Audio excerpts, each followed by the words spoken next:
بسم اللہ الرحمن الرحیم۔ السلام علیکم۔ ماہ رجب 27 تاریخ، نبوت کا 10واں سال، اپنے رب سے ملاقات کی رات۔ آپ کے دل کو سینہ اقدس سے نکالنا، زمزم سے دھونا، ایمان اور حکمت سے لبریز کرنا اور پھر اسی جگہ پر رکھنا، نور کی چادر کا پہنایا جانا، زمرد کے نالین پاک اور یاقوت کا کمر بند باندھنا، براق پر سوار ہونا، اس کی پیشانی پر کلمے کا لکھا ہونا، پوری کائنات کا ایک جگہ رک جانا، فضاؤں میں درود و سلام کا گونجنا، کافور کے ہونٹوں کا پاؤں پر لگنا، ام-ے-ہانی کے گھر سے مسجد حرم اور پھر مسجد اقصیٰ تک کا سفر، ہجرت گاہ پر 2 رکعت نفل ادا کرنا، 1,24,000 انبیاء اکرام کا استقبال کرنا، انبیاء اکرام کا امام ٹھہرنا، نوری مخلوق کے جرمٹ میں آسمان کی طرف روانہ ہونا، آپ کی زیارت کے لیے فرشتوں کا اللہ تعالیٰ سے اجازت طلب کرنا، جنت کی سیر کرنا، اس مقام پر پہنچنا جہاں جانے کی کسی کو اجازت نہیں، حضرت جبرائیل علیہ السلام کا آپ سے خواہش کرنا، تنہا عرش کا سفر کرنا، تمام پردوں کا اٹھ جانا، اپنے محبوب کے قریب ہونا اور زیادہ قریب ہونا، اپنے رب کے روح بروح راز و نیاز کرنا، 3 تحفوں کا ملنا، 50 نمازوں کا امت پر فرض ہونا،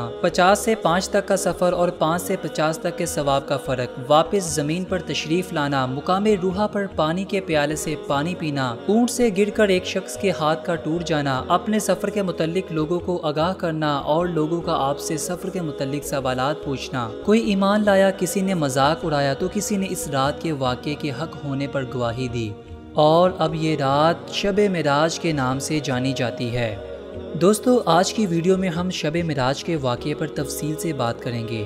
اس ویڈیو کو 3 حصوں میں تقسیم کیا گیا ہے، ہر حصے کو اگلے 24 گھنٹوں کے بعد اپلوڈ کیا جائے گا، یعنی 3 دن میں 3 ویڈیوز اپلوڈ ہوں گی، اور عقل اس بات کی اجازت نہیں دیتی کہ اس واقعے کو خیالی تصویروں کے ساتھ دکھایا جائے، لہٰذا ان تینوں حصوں میں کسی قسم کی تصویر نہیں ہوگی، محض آواز ہوگی۔ تو چلتے ہیں اپنے ویڈیو کے پہلے حصے کی طرف۔ دوستو، واقعہ معراج اللہ تعالیٰ کی قدرت کی نشانیوں میں سے ایک نشانی ہے، جو پلک جھپکنے میں بظاہر رونما ہوا، لیکن حقیقت میں اس میں کتنا وقت لگا یہ اللہ تعالیٰ اور اس کے رسول بہتر جانتے ہیں۔ اللہ تعالیٰ نے اس واقعے میں اپنے محبوب صلی اللہ علیہ وسلم کو اپنی قدرت کاملہ کا مشاہدہ کروایا۔ واقعہ معراج اعلان نبوت سے 10ویں سال اور مدینہ ہجرت سے 1 سال پہلے مکہ میں پیش آیا۔ ماہ رجب کی 27ویں رات اللہ تعالیٰ فرشتوں سے ارشاد فرماتا ہے، اے فرشتوں، آج کی رات میری تسبیح بیان مت کرو، میری حمد و ثنا کرنا بند کر دو، آج کی رات میری اطاعت و بندگی چھوڑ دو، اور آج کی رات جنت الفردوس کو لباس اور زیورات سے آراستہ کر دو، میری فرما برداری کا کلہ اپنے سر پر باندھ لو، اے جبرائیل، میرا یہ پیغام میکائیل کو سنا دو کہ رزق کا پیمانہ اپنے ہاتھ سے الگ کر دے، اسرافیل سے کہہ دو کہ وہ سور کو کچھ عرصے کے لیے موقف کر دے، اسرائیل سے کہہ دو کہ کچھ دیر کے لیے روحوں کو قبض کرنے سے ہاتھ اٹھا لے، رضوان سے کہہ دو کہ وہ جنت الفردوس کی درجہ بلندی کرے، مالک سے کہہ دو کہ دوزخ کو تالے لگا دے، حوروں سے کہہ دو کہ وہ آراستہ پیراستہ ہو کے جنت کے محلوں کی چھتوں پر صفیں باندھی کھڑی ہو جائیں، مشرق سے مغرب تک جس قدر قبریں ہیں ان سے عذاب ختم کر دیا جائے، آج کی رات میرے محبوب کے استقبال کے لیے تیار ہو جاؤ۔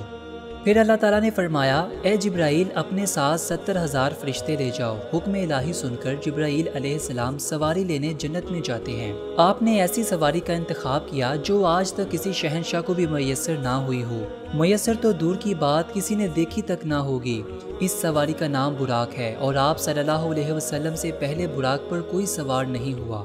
ماہ رجب کی 27ویں شب کس قدر پرکیف رات ہے، مطلع بالکل صاف ہے، فضاؤں میں عجیب سی کیفیت طاری ہے، رات آہستہ آہستہ کیف و نشاط کی مستی میں مست ہوتی جا رہی ہے، ستارے پوری آب و تاب کے ساتھ جل ملا رہے ہیں، نصف شب گزرنے کو ہے کہ یکا یک آسمانی دنیا کا دروازہ کھلتا ہے، انوار و تجلیات کے جلوے سمیٹے حضرت جبرائیل علیہ السلام نورانی مخلوق کے جرمٹ میں جنتی براق لیے آسمان کی بلندیوں سے اتر کر حضرت اُمے-hani رضی اللہ تعالیٰ عنہ کے گھر تشریف لاتے ہیں، جہاں ماہ نبوت حضرت محمد صلی اللہ علیہ وسلم محو خواب ہیں، آنکھیں بند کیے دل بیدار لیے آرام فرما رہے ہیں۔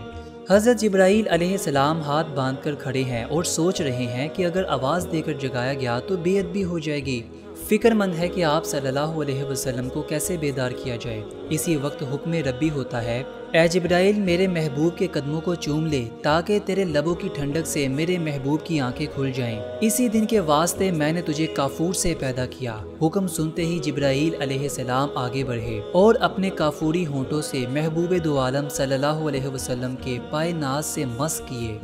یہ منظر بھی کس قدر حسین ہوگا کہ جب حضرت جبرائیل علیہ السلام نے آپ صلی اللہ علیہ وسلم کے قدموں کو بوسہ دیا ہوگا۔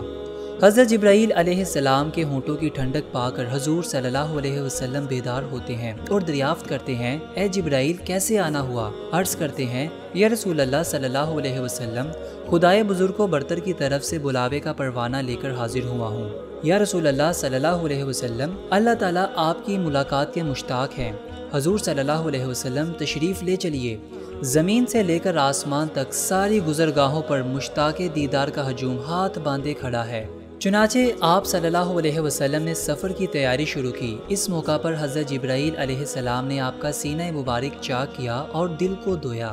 حضور صلی اللہ علیہ وسلم کا ارشاد گرامی ہے کہ میرے پاس ایک آنے والا آیا اور اس نے میرا سینہ چاک کیا۔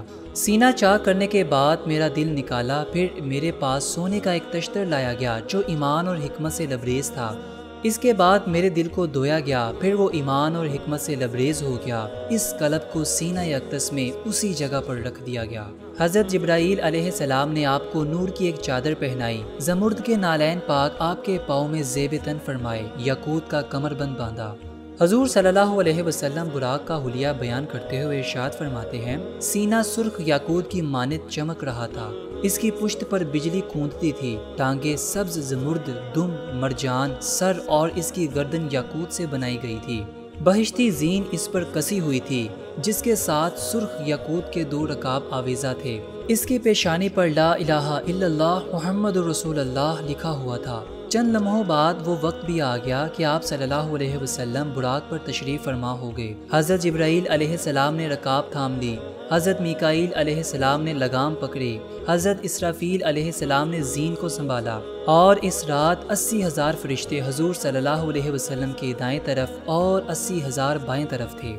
فضا فرشتوں کے درود و سلام کی صداؤں سے گونج اٹھی اور آپ صلی اللہ علیہ وسلم درود و سلام کی گونج میں سفر معراج کا آغاز فرماتے ہیں۔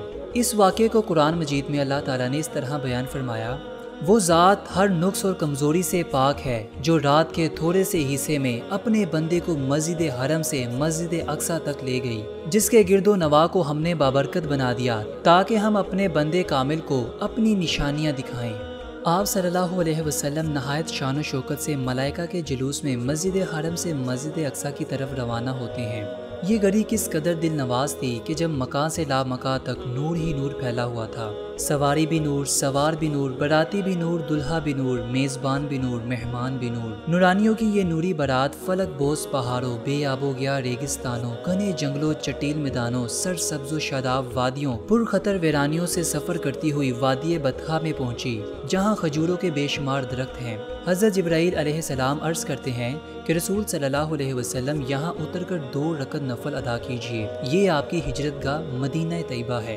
نفل کی ادائیگی کے بعد پھر سفر شروع ہوتا ہے۔ راستے میں ایک سرخ ٹیلہ آتا ہے جہاں حضرت موسیٰ علیہ السلام کی قبر ہے۔ حضور صلی اللہ علیہ وسلم ارشاد فرماتے ہیں کہ معراج کی رات میں سرخ ٹیلے سے گزرا تو میں نے دیکھا کہ وہاں حضرت موسیٰ علیہ السلام کی قبر ہے اور وہ اپنی قبر میں کھڑے ہو کر نماز پڑھ رہے ہیں۔ پھر دیکھتے ہی دیکھتے بیت المقدس بھی آ گیا جہاں قدسیوں کا جمع غفیر سلامی کے لیے موجود ہے، حور و گلیمہ خوش آمدید کہنے کے لیے، اور تقریباً 1,24,000 انبیاء اکرام استقبال کے لیے بے چین اور بے قرار کھڑے ہیں۔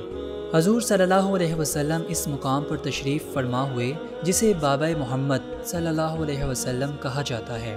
حضرت جبرائیل علیہ السلام ایک پتھر کے پاس آئے جو اس جگہ موجود تھا۔ آپ علیہ السلام نے اس پتھر پر اپنی انگلی ماری اور اس میں سوراخ کر دیا اور براق کو اس میں باندھ دیا۔ آپ صلی اللہ علیہ وسلم مسجد اقصیٰ میں داخل ہوتے ہیں۔ صحن سے فلک تک نور ہی نور پھیلا ہوا ہے، ستارے ماند پڑ چکے ہیں، قدسی سلام دے رہے ہیں، حضرت جبرائیل علیہ السلام اذان دے رہے ہیں، تمام انبیاء اکرام صف در صف کھڑے ہو رہے ہیں۔ جب صفیں بن چکی تو امام الانبیاء حضرت محمد صلی اللہ علیہ وسلم امامت فرمانے تشریف لاتے ہیں۔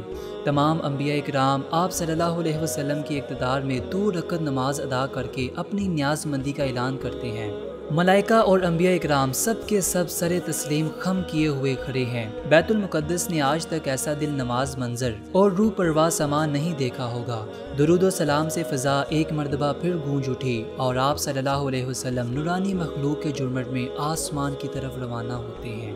دوستو، اس واقعے کا پہلا حصہ اپنے اختتام کو پہنچا۔ آپ سے ملاقات ہوگی انشاءاللہ کل۔ اجازت دیجیے، اللہ حافظ و ناصر۔